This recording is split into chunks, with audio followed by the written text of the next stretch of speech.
This week was started not great, ended fine. Got a bunch of stuff into the pipeline beginning last week, and a lot of hearings this week, and then some bills taken in today. Unemployment reform, defunding Planned Parenthood, property tax reform, Blair's Law were four things that were taken in today, all of which are good, strong caucus priorities. We could have done them sooner. I think the point of the charts to my left and right are to show what would have happened with IP reform had we not lost 2 weeks of time with no tangible result other than losing 2 weeks of time and getting to the exact same place that we were. So this is where we would have been and where we are. So we're a little bit behind on some of this stuff, but that doesn't mean that we still can't get it done. We still have some time to move through the process, and hopefully we can do that. But we'll take in and be a bunch of committees next week, obviously with all the bills being referred in a little more abrupt or intentional way than they have been in previous years. Lots and lots of responsibility and power and influence over the process from our committee chairmen, all of whom are doing a fantastic job. So I would expect probably a conversation on the FRA and on education next week. And potentially IP reform as well. So those are the first three things on the calendar. All of which none of which are easy. All of which have, I think, some work that needs to be done on them. But certainly a lot of support and folks who would like to see all those things get done in one form or fashion. So, Senator Eagles said maybe a couple days ago or yesterday that he didn't think FRA and education were ready to be debated on the floor, and he expects IP to come up next week. Is that well, I mean, it's not his purview to make that decision. I think would be my first thing. It's also not mine. It's Senator O'Loughlin's. We'll see. I think we're going to talk about FRA, and I think education is a work in progress, no doubt. I'd like to see us start the conversation. I have really, really good conversations today and over the last couple of days with, some folks within my caucus probably who don't see the education issue exactly the way I do. But I know I want to pass a bill this year. It's my last year. It's the thing I care about. I want to pass a bill that does as much good as possible for the reform movement and for traditional public education. I've never thought that those two things were mutually exclusive. And so hopefully we can work toward that with Senator Esslinger and any number of other people who are interested in the Are you issue. focused on an ESA expansion? I mean, I'd take anything. I think that's we think that might be the most attainable. But I'd love to have some charter schools in Boone County. I think that'd be a win for my community. But I think everything's on the table for now, and then we'll figure out where the support lies. First read bill on the House side was open enrollment. Is that something that you would be considered looking in if it was passed? Yeah, we'll take a first one. Yeah, we'll take a look at it when it gets over here. I don't think an open enrollment bill, which if it's the same format that it was last year, would allow you to transfer out of a tradition or out of a public charter, but not transfer into. I think that would not be greeted well over here, and probably if it's going to get off this floor, you're going to have to be able to go in and out of a charter. So, yeah. Where does the SJR 85, which is about initiative petition reform, of course, was just got through its second reading today and is on its way to committee. How much of a priority is SJR 85 compared to other IP reform legislation this year? Yeah, I mean, I think they're all kind of in the same kind of general category for the moment. I don't know exactly what's in 85 relative to 74, which I think is the bill that we put on our calendar. But we do have a IP bill that's third on the calendar that has a bunch of bills rolled into it.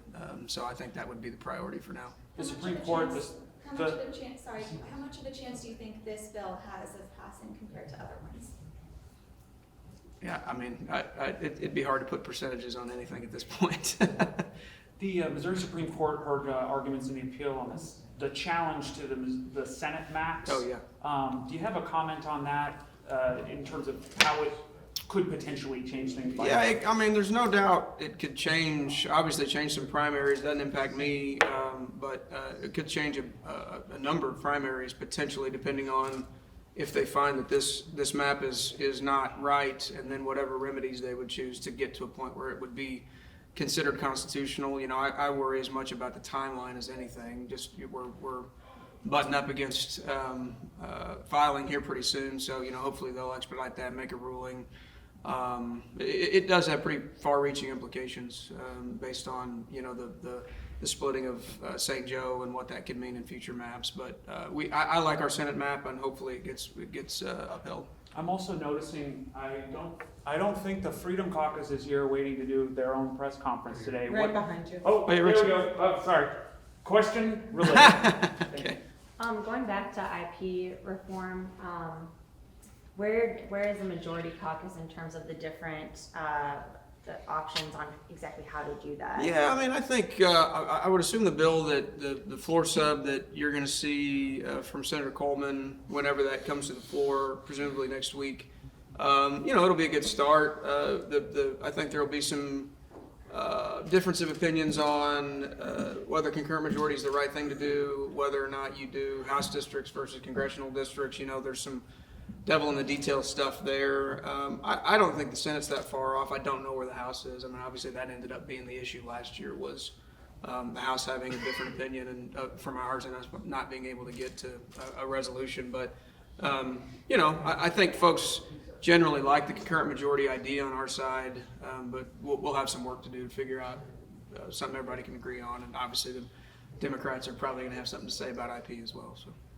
I have to ask you about sports betting. Okay. I know, I bring it up all the time, but there were bets being made last week between Baltimore and the Chiefs, Yeah. and they made the bets with the Kansas mayor, or the Kansas governor instead of Parson.